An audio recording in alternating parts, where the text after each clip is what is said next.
নমস্কার, আমি শাশ্বতী। সবাইকে জানাই আন্তরিক শুভেচ্ছা। আজকে আমাদের হ্যাশট্যাগ আমরা সকলে টপিকটা দিয়েছে আমাদের বন্ধু রঞ্জনা।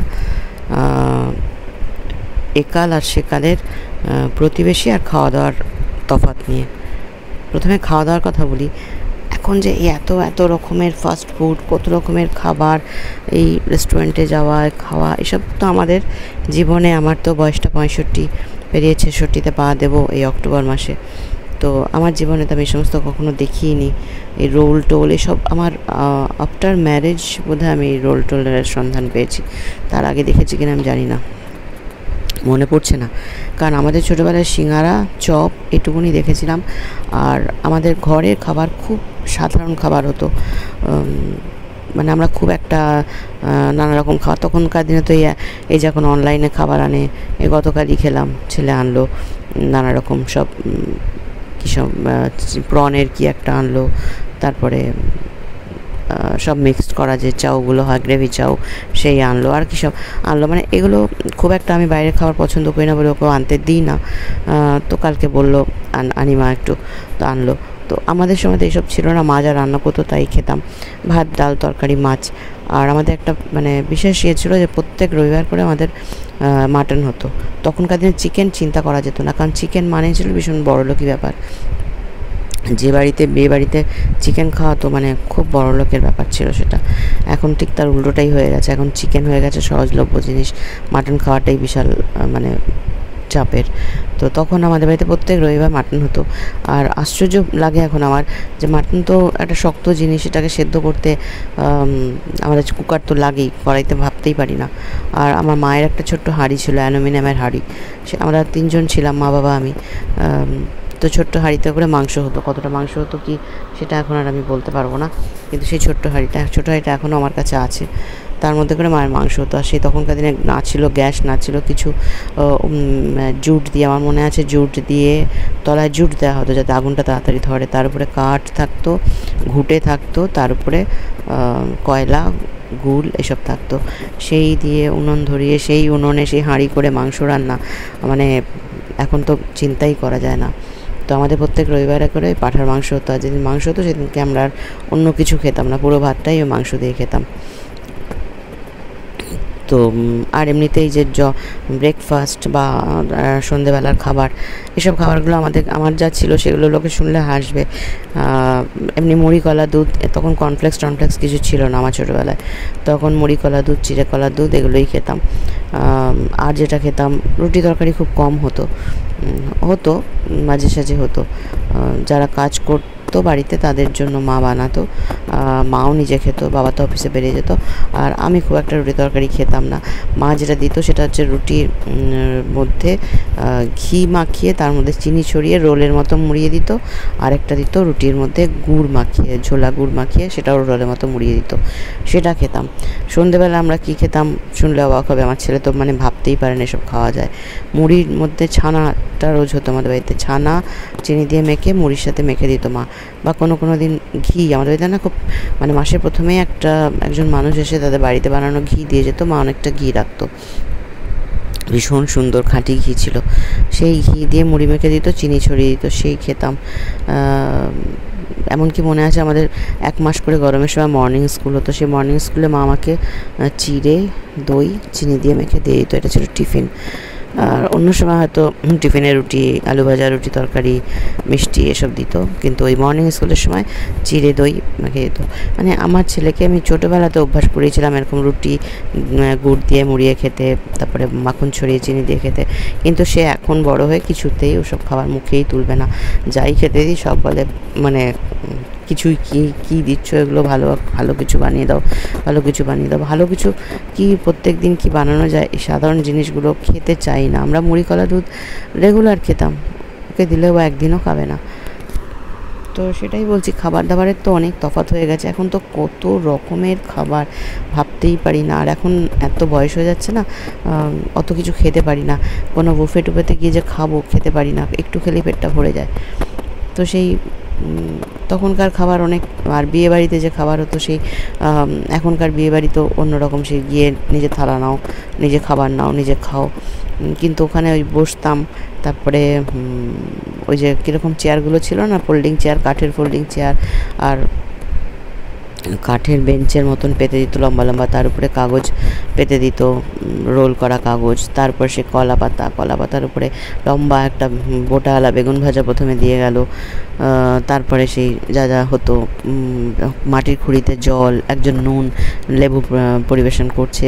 মানে খাওয়া দাওয়াটা পুরোপুরি চেঞ্জ হয়ে গেছে এখন একদমই।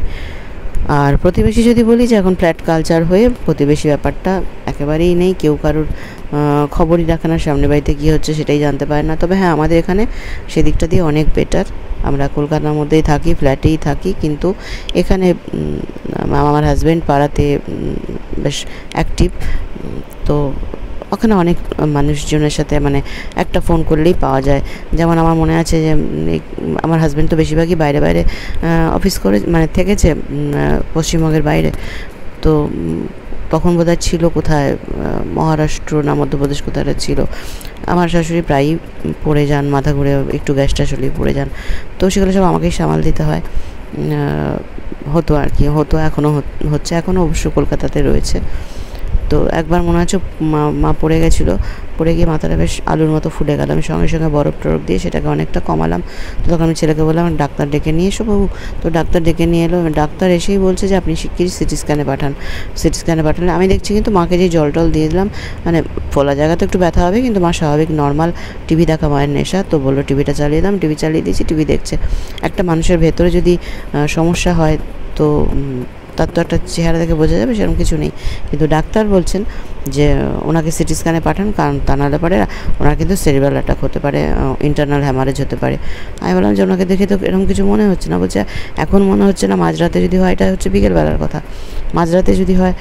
তো উনি একদম জোর করছেন আমার ছেলেকে যে আমি লিখে দিচ্ছি, নাও এখানে নিয়ে যাও। এবার আমি পড়লাম মহাবিপদে, এইখান থেকে 4তলা থেকে নামিয়ে সিটি স্ক্যান করতে নিয়ে যাওয়াটা সুস্থ মানুষকে মানে টেনে হিঁচড়ে আবার অসুস্থ হয়ে যাবে, এবার কীভাবে করবো না করবো। তারপর উনি চলে গেলেন। পরে আমি পাড়াতে, ওই পাড়ার কথা বলতে গিয়ে এই কথাটা বললাম। তো পাড়াতে একজন আছে, বৌদি বলে আমাকে, তো ওকে ডাকলাম, ওর নাম বুড়ো। তো বললাম যে বুড়ো একটু এসো দেখে যাও, এই ডাক্তার ওই কথা বলছে। তো এলো, এসে মাকে দেখলো, অবজার্ভ করলো, বললো যে বৌদি কিছু হবে না, তুমি রেখে দাও, কোনো কিছু করতে হবে না। আমি বললাম দেখো, মাঝরাতে যদি এরকম হয়, তখন তো আমার মনে হবে যে আমাকে বললো, আমি করলাম না। এবার এখন করাটাও তো অসুবিধাজনক, একটা সুস্থ মানুষকে টেনে হেঁচড়ে নিয়ে যাওয়া, সিটি স্ক্যানে ঢোকানো। আর খোকনদাকেও আমি, আমার হাজব্যান্ডকে আমি বললাম যে ওকে আমি তো জানাচ্ছি না, কারণ ও ওখানে বসে কিছু বুঝতে পারবে না, ও ভাববে যে কত কিছু না জানি হয়ে গেছে, তাহলে আমি কী করবো বলো। ও তখন আমাকে বললো ঠিক আছে, আমি আছি, যদি কিছু হয় জানাও। তখন আমি বললাম যদি মাঝরাতে হয়, বলছে আমি ফোন খুলে রাখবো, তুই মাঝরাতে হলেও আমাকে জানাবে, কিন্তু আমি তোমাকে গ্যারান্টি দিচ্ছি কিছু হবে না। তো এই এতক্ষণটা আমার জন্য বললো যে আমি মাঝরাতেও ফোন খুলে রেখে দেবো, এরকম আর কি। আমি বললাম যদিও কিছুই হয়নি, ডাক্তার ওটা মানে ফোর্সফুলি আমাকে পাঠাতে চাইছিলেন ওখানে। তো এগুলো বলতে খারাপ লাগে, কিছু নিশ্চয়ই ছিল ওখানে ব্যাপার। তো যাই হোক, কিছু হয়নি। সাধারণ একটা মানুষ আমরা দেখে যেটা বুঝতে পারছি, উনিও নিশ্চয়ই বুঝতে পারছেন, কিন্তু তবুও উনি ফোর্সফুলি আমাদের পাঠাতে চাইছিলেন। তো সেটাই বললাম যে পাড়ার লোকে না, এখানে অনেক পাড়াতে সাহায্য পাওয়া যায়। যেমন এই আমার শাশুড়ি মা যে এখন পড়ে গেছেন, পা ভেঙে গেছে, তো পাছে আর কি বেড সোর হয়, তেমন তাড়াতাড়ি করে ওই এয়ার বেডটা কিনবো বলে ঠিক করলাম আর কি, যাতে না হয় কিছু। তো ওই একটি ছেলে পাড়ার, ও বললো খোকনদা তুমি এত দৌড়াদৌড়ি করছো, এদিকে আমার বাড়িতে মিস্ত্রির কাজ চলছে। তারপরে আমার হাজব্যান্ডের পিঠেও একটা অপারেশন হয়েছিল, সেটা নিয়েও দৌড়াদৌড়ি ছিল। তারপরে তো মাকে নিয়ে তো দৌড়াদৌড়ি হলোই। তো তখন ও বললো যে আমি এনে দিচ্ছি, টাকার পয়সা কিছু নিল না, নিয়ে চলে এলো। তারপরে তো ওকে টাকা দিলাম। কিন্তু এই যে এখানে না প্রচুর হেল্প পাওয়া যায়। আমাদের এখানে ফ্ল্যাট কালচারে থাকি ঠিকই, কিন্তু এখানে এই জিনিসটা নেই। এখানে প্রতিবেশী মানে ভালো, প্রবলেম হয় না এখানে কোনো, কিন্তু সাধারণভাবে ফ্ল্যাট কালচারে হয়। আর আমরা যেখানে পাড়াতে ছিলাম, পাড়াতে তো অন্যরকম ছিলই। ওই বন্ধুরা এসে একসাথে থাকছে, মানে সারা দুপুর হয়তো হই করলাম, গল্প করলাম, আমার বাড়িতে কেউ খেলো, আমরাও তাদের বাড়িতে গিয়ে খেলাধুলা করে হয়তো খানিক খেয়ে চলে আসলাম। আর আমার না এখনও এটা আছে, আমি যদি কারো বাড়িতে গেলাম, হয়তো দুপুর হয়ে গেছে, সে হয়তো মানে অস্বস্তি বোধ করছে, আমি তাই না চলে আসবো, তখন সে মানে ভালো মনে বললো না অস্বস্তি বোধ করে বললো আমি জানি না, আমাকে যদি বলেছে তুমি এখানে খেয়ে যাও, আমি খেয়ে নিয়েছি। আমার অত মনে হয়নি যে না অন্য বাড়িতে খাবো কেন কিছু, আমি খেয়ে নিয়েছি।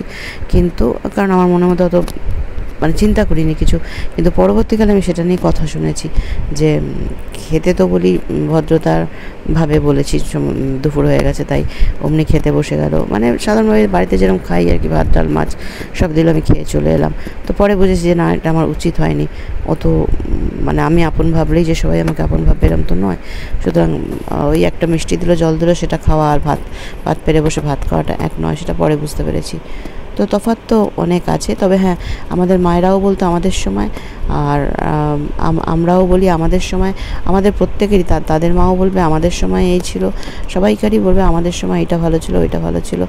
তো প্রত্যেকটা সময় যুগে যুগে পাল্টে যাচ্ছে, আমাদের ছেলেমেয়েরাও পরবর্তীকালে বলবে আমাদের সময় এই ছিল, এখন ওদের সময় যাচ্ছে। আমি যেমন আমার মনে আছে, আমার যখন বিয়ে হয়নি তার আগের কথা বলছি, আমাদের বাড়িতে বেশিরভাগই আসতো ওই রুই মাছ বা কাতলা মাছ, বড় যে মাছ 2-3 কেজির যে মাছগুলো, তো ওইগুলো তখন 6 টাকা করে কেজি ছিল। আর এখন ওটা হচ্ছে বোধহয় 250 টাকা করে, গোটা কাতলা 250 টাকা করে কেজি, কেটে নিলে 350 টাকা। আর তখন 6 টাকা কেজিতে আমি খেয়েছি। তাহলে আমি কোন যুগের মানুষ, কোন প্রস্তর যুগের মানুষ বুঝতে পারছো রঞ্জনা?